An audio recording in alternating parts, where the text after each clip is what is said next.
Fala galera, fala Arena, estamos E aqui aí? em mais um E podcast. galera? Eu sou o Matheus, Eu sou. elas são alguma coisa. O que vocês são? Tu fez assim. Vou contar pra vocês. Fala, Lívia. Você pode falar seu nome, para o pessoal ficar sabendo. Né? Meu nome é Sara. Gente, essa é a Aline e essa é a Sara, elas estão viajando. Isso aí, gente. A gente tá aqui com um convidado que já mora no meu coração. Topzera. Alcançou 1 milhão com 30 anos. Ou Não é a menos. Betina, de verdade. É verdade. Eu podia falar isso, vai ter que contar. E ele tem muito mais de milhões acumulados. Além disso, acho que eu contei a Aline, gente, mas além disso, ele tem várias empresas também. Conta aí, Matheus. E é um homem de Deus, ele é bispo da Sara, nossa terra de Mato Grosso do Sul. Investidor de ações. Rapaz, um dia eu vou chegar nesse patamar, vou investir. E Toma. cursos online. Além disso tudo, ele é pai, marido, bispo Thales Martins, da Sara, nossa terra de Mato Grosso do Sul. Meninas, Roda a vinheta.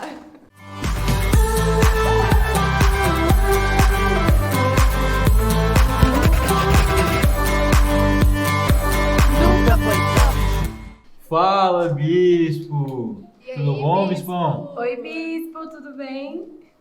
Olá, meus queridos, tudo bem? Maravilha, tudo certo. O senhor fala de onde? Eu falo de Campo Grande, Mato Grosso do Sul. Tá aqui de Campo Grande, Mato Grosso do Sul. Terra abençoada. Que top. Demais.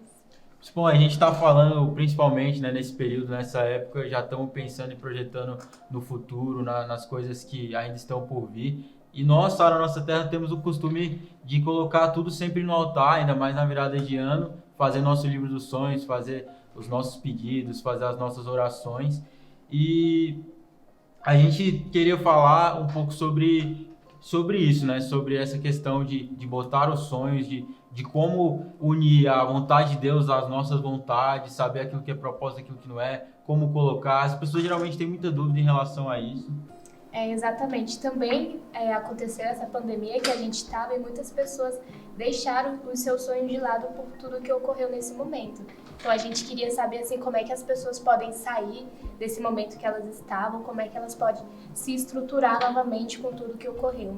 Como romper financeiramente, principalmente, que esse é a sua área, né? Como que nós agora podemos romper financeiramente no ano de 2021? Exatamente. Certo, maravilha. Bom, eu no início da pandemia, né, essa pergunta é muito recorrente, né, tanto com relação aos nossos sonhos, né, quanto com relação às finanças, né. Eu disse algo muito importante, especialmente para nós que somos cristãos, né.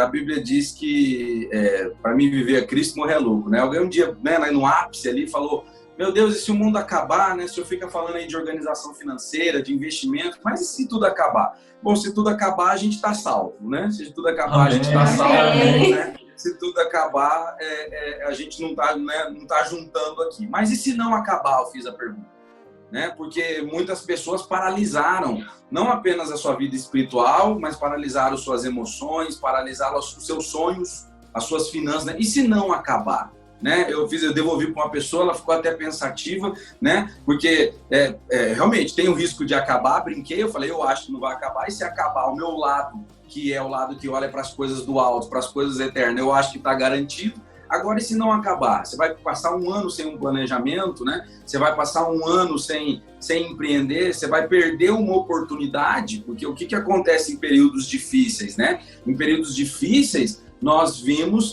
por exemplo, as pessoas mais prósperas do mundo e do Brasil ficarem mais prósperas nesse período.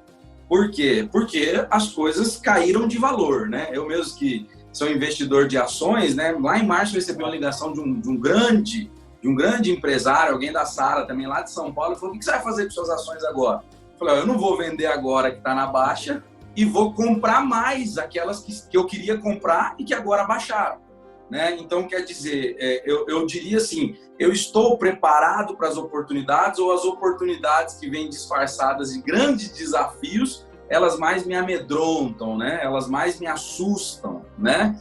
Porque teve N oportunidades nesse período. Teve muitas situações difíceis, mas eu vi muita gente vendendo, por exemplo, terreno pela metade do preço. E quem tinha para comprar? né? Quem não tinha vai falar, puxa, perdi a oportunidade. Agora, quem já estava organizado financeiramente, um assunto que nós vamos falar aqui, né? Por isso é importante você ter uma organização financeira e você ter a sua reserva de segurança ou de emergência ou de oportunidade, eu falo, né? Para quando surgem essas situações, no lugar de você lamentar com elas ou de você ter desafios ou a crise de sucumbir, né? Você surfar por cima, né? Vamos dizer assim. É você enxergar novas oportunidades, né, Bispo, nesse momento. Exatamente, você enxergar novas oportunidades, né? Trazendo para um aspecto bíblico, né? A gente sabe ali que os espias, né? Quando eles foram ver a terra, eles não relataram mentiras. A terra tinha gigantes mesmo, né? A terra tinha desafios, mas a diferença foi o olhar de Josué e Caleb, né? Enxergar as oportunidades. Josué e Caleb focaram no que Deus tinha falado, né? Deus tinha falado que daria uma terra para eles que mana leite e mel. Deus não tinha falado que não teria gigantes e também não tinha falado que tinha. Deus não falou isso. Deus falou, eu vou levar vocês para uma terra que mana leite e mel. Deus falou para Abraão, eu vou levar vocês para uma outra terra e você será uma grande nação. O que vai acontecer no percurso, aí vai demandar da minha competência, né? Tem o livro do Bispo do Vale, um livro antigo, mas muito bom, Favor ou Competência, né? E depois, a partir do livro, surgiu uma canção, né? O favor de Deus é que abre as portas para mim. A parte de Deus é abrir as portas para mim. A competência que vai me estabelecer, né? Que tem gigantes lá? Sim, mas é certo que prevaleceremos. Ou seja, o olhar, né? Como eu estou olhando para 2021? Eu estou olhando com muita expectativa, estou olhando com muita fé, estou olhando com relação a finanças, com que vai ser um ano de muita prosperidade, de retomada econômica, e quem estiver preparado vai ter uma demanda reprimida. Imagina, vamos pegar aqui restaurantes, a hora que falar assim, tá tudo liberado, a vacina tá aí, vai ter uma demanda ali, até economicamente falando, quem não quer comer um sushi novamente, comer uma churrascaria novamente, enfim, dando só um exemplo. Bispo, é muito legal o senhor falar disso, que é uma palavra que eu amo, né? Quando fala dos espias, aqueles outros, né, que olharam e falavam, nossa, e a visão deles era tão limitada em relação àquilo que eles falam que os homens daquela terra enxergavam eles como gafanhotos, então eles já previam a visão dos homens acerca deles mesmos, né? E esse é um momento que foi complicado para todo o Brasil, não só para todo o Brasil, mas para todo mundo. Mas como o senhor falou, qual vai ser a nossa mentalidade? Vai ser uma mentalidade terrena, onde a gente olha só para as coisas daqui, né? Onde a gente olha só para as circunstâncias e olha com esse olhar aqui. Lógico que a gente não vai fingir que nada aconteceu, mas o que a gente vai iniciar, que nem o senhor falou, a nossa vida vai acabar aqui. Se acabar, amém, a gente está salvo. Mas se não acabar, o que a gente vai fazer? E eu achei muito interessante essa palavra que o senhor disse, é que oportunidades vieram, né? Oportunidades sempre aparecem no meio das crises. E falando do livro dos sonhos... No livro dos sonhos também, a gente tem deixado muitas coisas, né, para trás com o que passou, com o que está ocorrendo agora. Mas, assim, a gente tem que ter uma mentalidade de líder, né? De pessoas que realmente vão vencer e vão colocar a bola pra frente e continuar seguindo.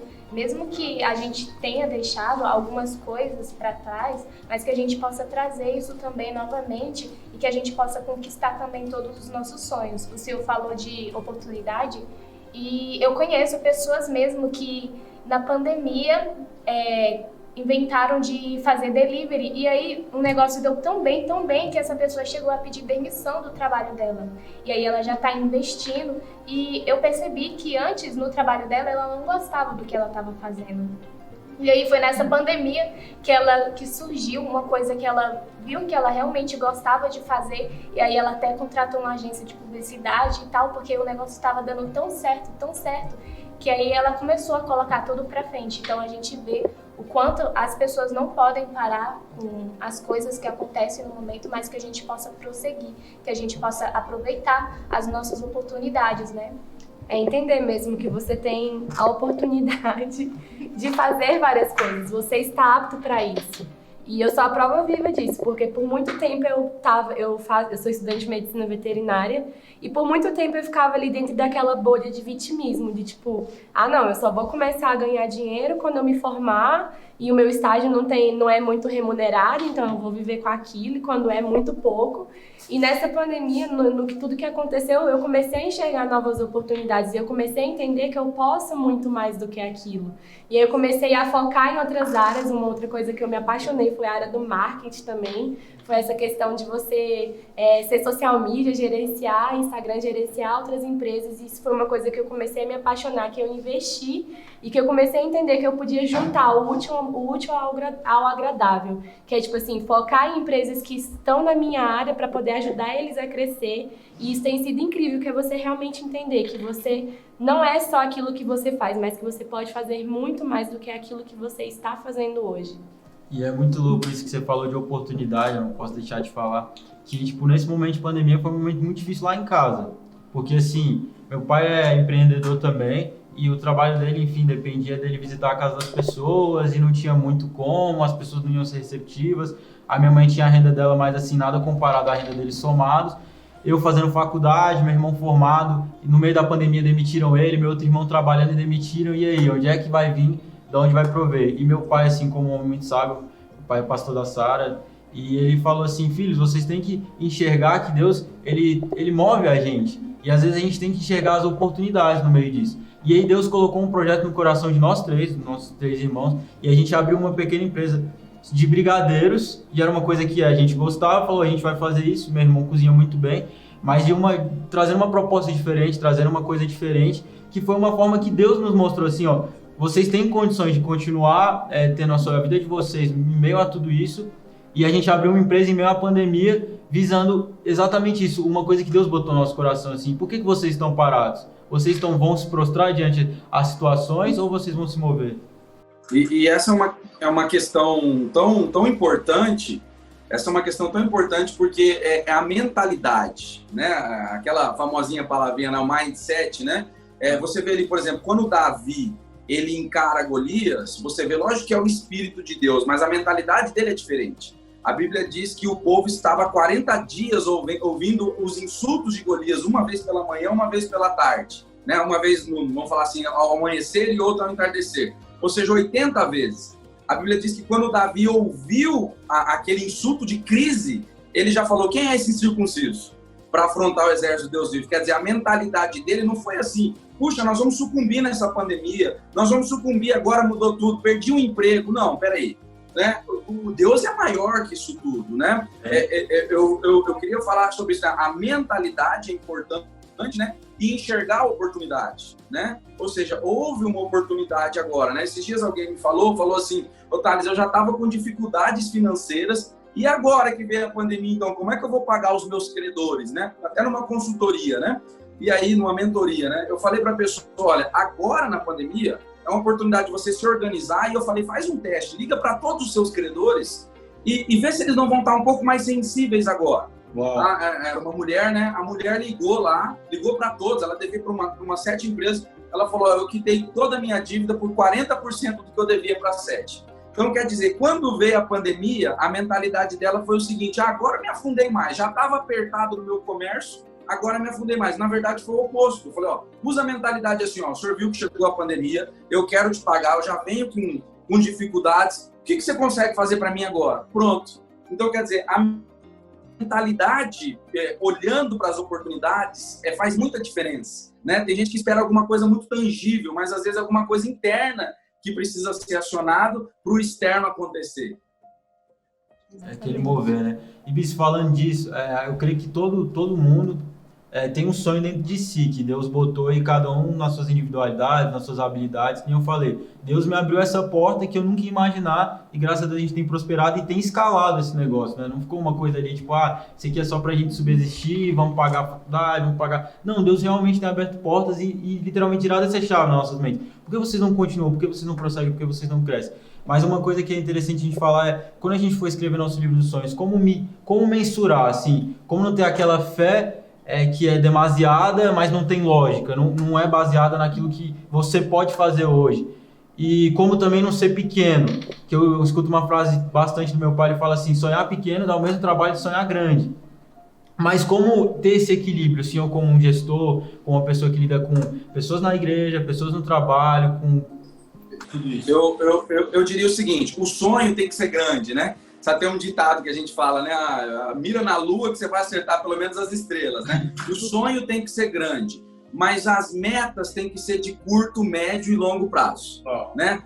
Eu tenho um sonho, por exemplo, quando eu tinha 18 anos, que eu né, namorava com a minha esposa, a gente ficou noivo, eu casei com 20 e ela com 19, em Deus, enfim, uma bênção em santidade e tudo mais. Eu fiz um projeto com ela que quando eu tivesse 30 anos e ela 28 para 29, porque eu sou 1 ano e meio mais velho que ela, a gente teria R$1 milhão livre de patrimônio. R$1 milhão, ó, o que nós temos hoje na vida com 30 anos? R$1 milhão, né? Eu sei que tem pessoas que estão me ouvindo e me assistindo que R$1 milhão não é nada, mas naquela época eu andava de bicicleta. Então, para mim, R$1 milhão era coisa do Silvio Santos, assim, sabe? Era coisa... Então, assim, o sonho grande, meu irmão, eu tracei para 12 anos. Tem gente que fala assim, mas 12 anos, dos 18 ao 30, é muito tempo. Mas 12 anos vão passar você sonhando, planejando e executando, ou não. Vão passar ou não? Se você olhar para 12 anos atrás, se eu olhar para 12 anos para frente, os 12... Esses dias eu fiz um evento online sobre finanças, eu falei, em 2004, quando... Bispo, tem como repetir que deu uma travada? Desculpa, pode voltar? Pode. Quando o senhor estava falando dos 12 anos. Em 2004, quando eu projetei esse sonho, né, até 2016, mais ou menos, até 2016... eu faço até uma brincadeira. Em 2004, a rede social mais badalada era o Orkut, o YouTube estava sendo criado, entendeu? Mas eu estava ali com um grande alvo, né? Um grande alvo. E aí, o que acontece? Eu fui estabelecendo metas. Qual foi a minha primeira meta? Lógico que não foi atingir 1 milhão. Foi atingir o primeiro 50 mil, atingir o primeiro... Entende? Então, assim, sonhe alto, exerça a sua fé. Agora estabeleça metas de curto prazo. O meu primeiro alvo para eu atingir, eu fiz um corte nas minhas saídas com a minha noiva, sabe? A gente saía muito, pizzaria e tal. Então, assim, são de pequenas coisas, entende? E se eu não tivesse alcançado, né? Vamos fazer uma pergunta assim. Tá, se eu tivesse alcançado 500, a metade, é o que eu falo sobre aposentadoria muitas vezes. É melhor aposentar com 1 milhão, com 500, ou melhor depender do INSS? Entende? Então, você nunca vai errar se você fizer o planejamento alto e com metas de curto prazo, né? Hoje eu sou um bispo, mas primeiro eu batizei, fui pro IV, fui um líder de célula, fui um obreiro, fui um diácono, fui um pastor e sou um bispo auxiliar, né? Espero ser um bispo mais para frente de uma região nacional, por que não? Agora, então, respondendo a tua pergunta, fé grande, mas objetivos de curto prazo, com ações de curto prazo, médio prazo, até chegar nesse grande sonho. Eu me lembro que a gente fazia o livro do sonho junto, só dando esse testemunho, e eu pegava em carros com a minha esposa, assim, a gente tinha bicicleta, eu ia de bicicleta para a igreja. Eu pegava em carros assim, falava, esse aqui vai ser o nosso carro. Entende? Eu pegava mesmo. Às vezes eu passava na frente de um terreno onde eu queria construir uma casa e eu falava, pisava, esse aqui vai ser meu terreno. Então o sonho existia. Agora, houve o trabalho, né? Eu fui trabalhar numa instituição financeira, houve a faculdade, a pós-graduação e o mestrado, né? Na Universidade Federal aqui do meu estado, que é como se fosse a UNB em Brasília, né? Então, houve o processo, né? Ou seja, e houve muita mão de Deus, houve muito favor de Deus. E acredito que eu acabei sendo competente também para chegar, entende? Bispo, e eu queria te fazer uma pergunta, já que a gente está dentro dessa parte de finanças, de como se organizar financeiramente. O que é, assim, o principal a se fazer? Tipo assim, o que você não pode, tipo assim, deixar de fazer em relação às suas finanças. E como você se organizar? Porque hoje em dia as pessoas, elas acham que se sobra dinheiro no final do mês, isso tem alguma coisa errada. Então, tipo assim, elas fazem questão de comprar, às vezes, coisas desnecessárias para que não sobre dinheiro no final do dia, no final do mês, na verdade. Então, como que a pessoa pode se organizar financeiramente justamente para poder começar a criar um patrimônio que nem você começou a fazer, de pouquinho em pouquinho, deixar de fazer alguma coisa para poder juntar esse dinheiro e no final desses anos ter um valor grande para poder... honrar, para poder... Eu queria saber como que você se organiza financeiramente em relação a isso e o que não pode faltar, tipo, de fazer, o que você não pode deixar de fazer em relação às suas finanças. Olha só, para mim sempre é um desafio responder essa pergunta de uma maneira única, mas eu vou tentar ser objetivo. Eu defino organização financeira como um conjunto de 9 fatores, tá? Você tocou em um fator e nós tocamos em outro fator junto. Um fator importantíssimo é você dar propósito para o seu dinheiro. Você falou aí uma coisa, né? Se eu não tenho um propósito para o dinheiro, o que é isso? Supondo que eu tenho uma renda como colaborador de uma empresa ou que eu tenho uma renda como empreendedor, como o nosso amigo comentou aí, né? Se eu não tenho um destino para aquilo, por exemplo, qual é o meu próximo alvo? Meu próximo alvo é reformar minha casa, meu próximo alvo é casar, meu próximo alvo é fazer uma viagem com a minha família. Toda vez que sobrar, eu vou ter um gatilho mental para gastar, porque eu não tenho um propósito para aquilo. Então, uma grande chave é você ter sempre propósitos. Qual é o próximo propósito? O propósito é comprar um apartamento para o meu filho, o propósito é eu trocar... O bicho está falando de coisas grandes, eu quero uma moto. Ok, então é uma moto, entendeu? É ter um carro, ótimo. É ter uma lua de mel melhor, é ter uma festa de casamento para quem ainda vai casar. É dar propósito para o dinheiro. O brasileiro faz uma coisa inverso muitas vezes. Ele gasta o dinheiro antes de vir, né? Seria o contrário, né? O brasileiro, as pesquisas dizem que ele gasta o dinheiro, o 13º em outubro. Ele já comprometeu o 13º de dezembro, né? Em setembro. São as pesquisas, né? Agora seria o seguinte, aonde eu vou investir o meu 13º de dezembro? Porque senão vai chegar lá e eu vou gastar nas festas de final de ano. Eu vou investir, eu vou poupar, né? Não necessariamente em poupança, né? Eu tô falando, eu vou reservar para tal coisa. Essa seria uma chave. Uma outra chave que a gente falou aqui seria a mentalidade. Você falou algo muito importante, acho que é a Aline, né? Ela falou, Oi? A Sara. A Sara, desculpa. Aline, a Sara. Aline, Sara e Matheus, né? Isso. Aline, Sara e Matheus. Eu acho que a Sara falou algo muito importante, né? A Sara falou o quê? O brasileiro tem uma mentalidade, sobrou, gastou.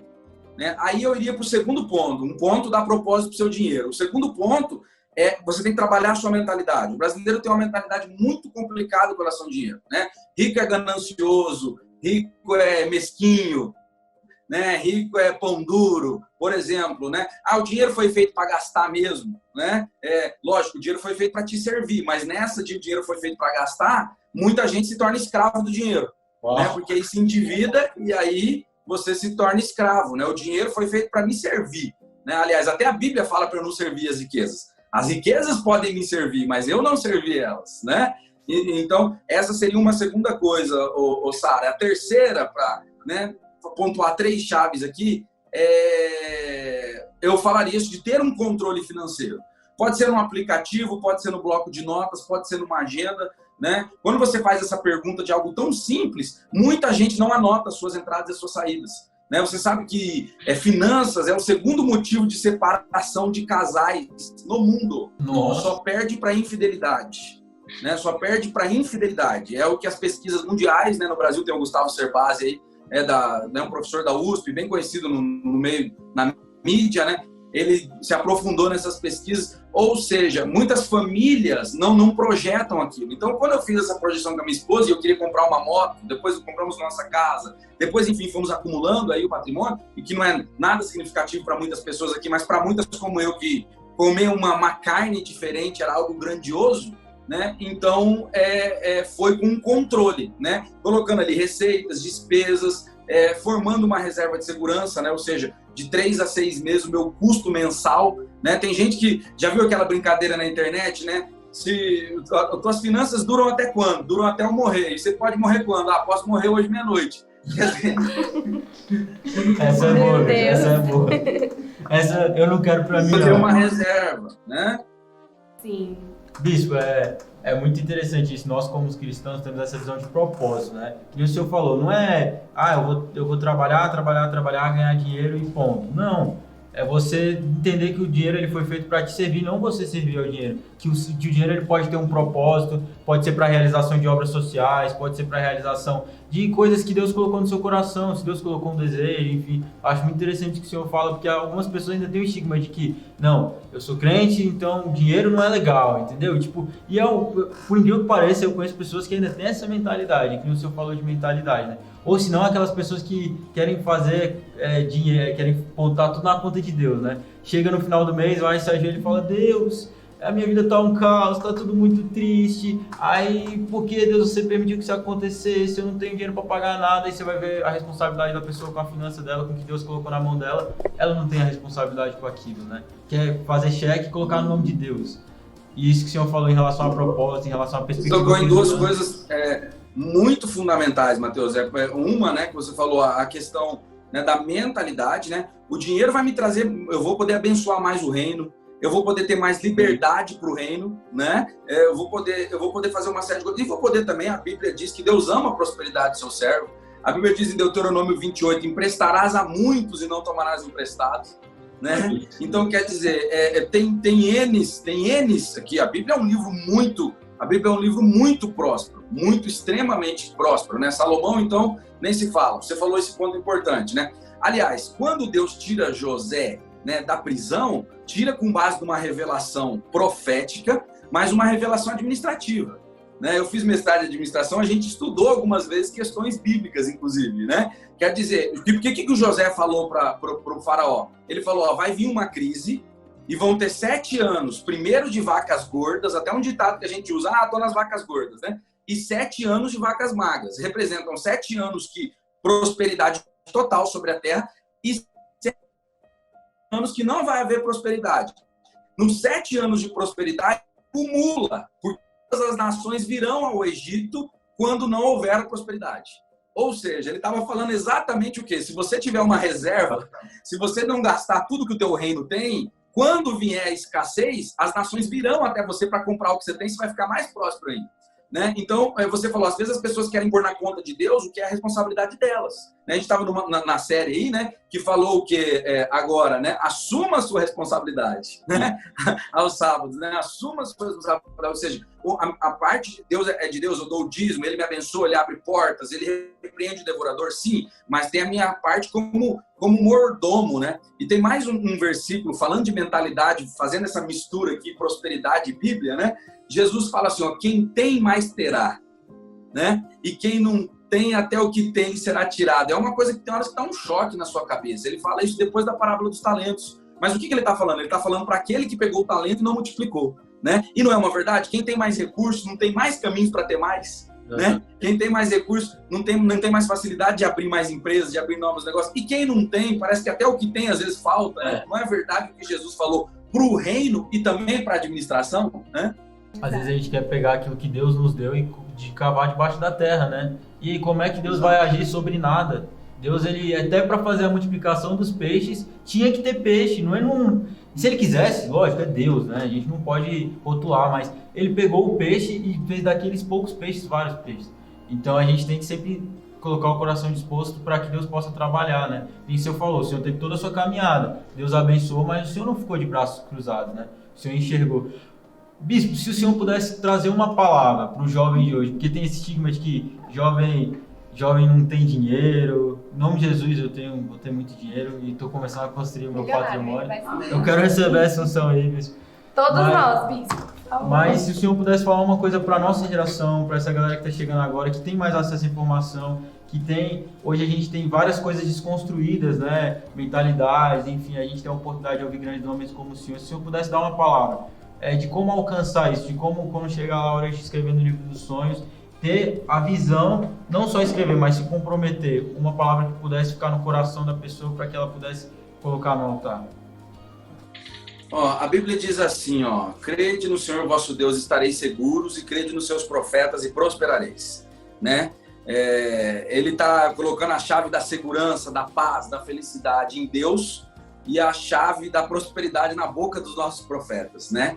Eu tô no caminho, acho que não cheguei na metade do meu caminho, mas eu tenho uma coisa, eu acreditei na palavra dos meus profetas, né? Eu acreditei na palavra do Bispo Odovalho, da Bispa Lúcia, eu acreditei na palavra do Bispo Lucas, Bispo Priscila, do Bispo Cirino, da Bispa Vânia, do Bispo Tonete, da Bispa Rose. Aliás, eu tenho uma empresa hoje porque o Bispo Tonete profetizou e falou que eu tinha tudo para ter essa empresa e para eu ir para cima. Então, eu acho que é colocar no livro dos sonhos ali, entendeu? Crer naquilo, entendeu? Não é como um amuleto, não é ter convicção, sabe? Igual o apóstolo Paulo, estou certo, né? Que nem a morte, nem a vida, nada pode nos separar. Então, estou certo que eu serei próspero, estou certo que Deus vai me honrar, estou certo que vai acontecer. E aí é o seguinte, né? Eu sempre falo isso, né? Eu declaro a palavra profética e vou atrás de fazer cumpri-la. É lógico que Deus é que faz cumprir, mas lembra aquela passagem de Elias, né? A Bíblia diz que ele manda 7 vezes o moço lá, né? E o moço volta e fala assim, ó, Elias, né? Eu estou fazendo a minha interpretação aqui, né? Eu vejo uma nuvem do tamanho da mão de um homem, né? É quase que o moço, assim, já estou cansado de ir lá e não chove nada, né? E Elias ali orando, né? Com o livro dos sonhos, né? Vai chover, né? Aí o que ele disse? Tudo bem, esse tamanho da mão de um homem é suficiente, né?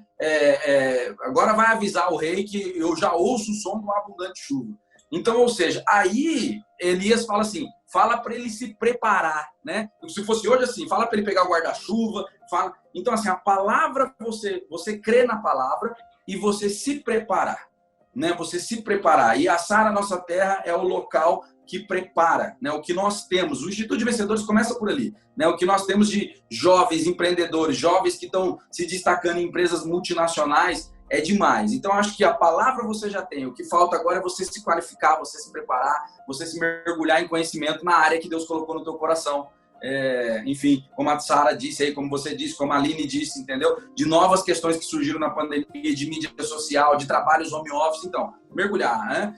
Eu quero acrescentar, né? Semana passada eu estava num evento online, né? Um para uma faculdade e outro da minha empresa, né? Dos 100 bilionários do mundo, 100 bilionários, das 100 pessoas mais ricas do mundo, 73 nasceram em famílias pobres e não são herdeiras. Então, quer dizer, isso quebra um mito de que, não, é rico porque já nasceu rico.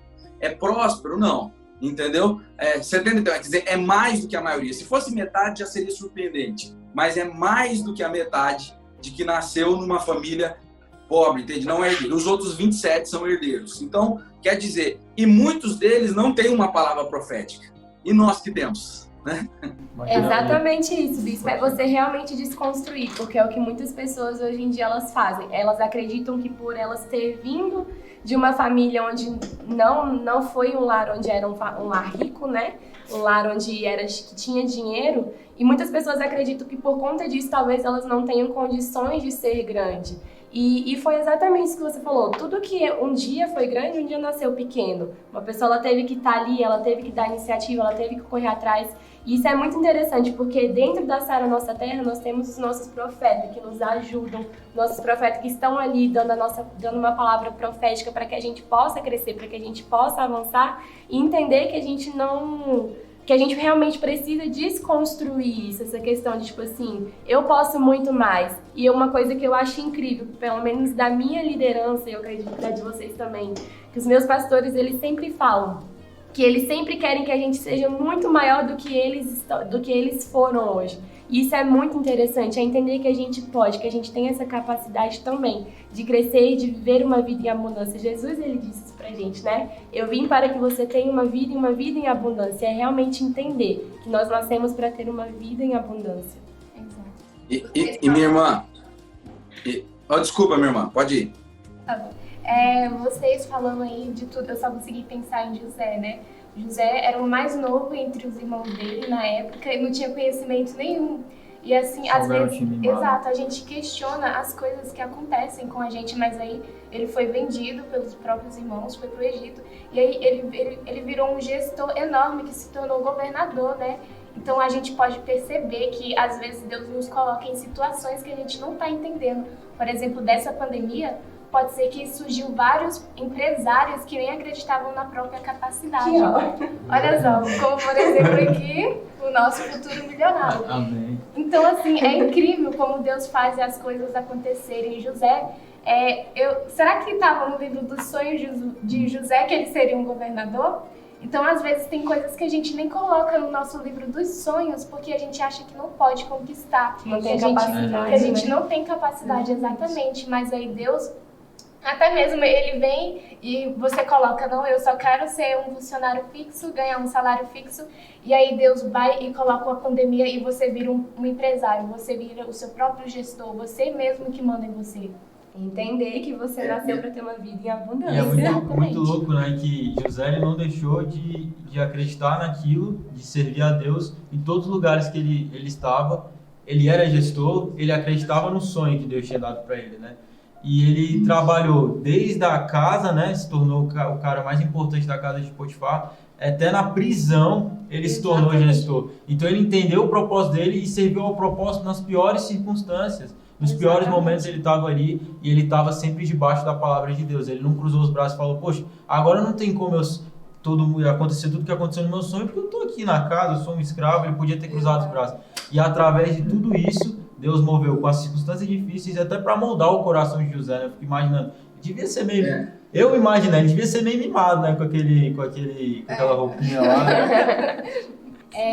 Bispo, para finalizar, qual é o conselho que o senhor dá, uma atitude prática para os jovens de hoje, nós da Sara Nossa Terra e até mesmo outras pessoas que estejam assistindo, para a gente poder realmente romper 2021? Certo. Uma atitude prática, eu diria, comece dando propósito para suas finanças, dando propósito para o seu dinheiro, né? Tenha um controle financeiro, um controle simples, receitas, despesas, né? E dê propósito para o seu dinheiro, né? Propósito no sentido de você dizer assim, não, eu quero fazer uma viagem, eu quero comprar uma casa, eu quero melhorar a minha empresa, ou seja, antes do dinheiro vir, já tem um destino para ele, não um destino consumista necessariamente, não, usufrua do dinheiro sim, mas um destino no sentido de alcançar os teus sonhos, né? Não deixe o dinheiro te governar, governe o seu dinheiro, né? Não deixe as finanças te governarem, né? Governe as suas finanças, né? O dinheiro ser seu escravo e não você ser escravo do dinheiro. Então tem um controle, né? De modo a dar propósito para esse dinheiro. Não é gastar antes, né? É destinar ele em direção ao seu sonho antes dele chegar na sua mão, né? É levar ele para o seu sonho, né? Canalizar ele para o seu sonho. Eu deixaria essa dica que vai ajudar muito você nas suas finanças em 2021. Uau, Bispo, muito obrigada. Vou anotar todas as chaves em nome de Jesus. Foi só pancada 30 atrás anos de eu tô aqui no pancada. senhor. Exatamente, a gente recebe essa 5 anos, amém. 5 anos, por favor.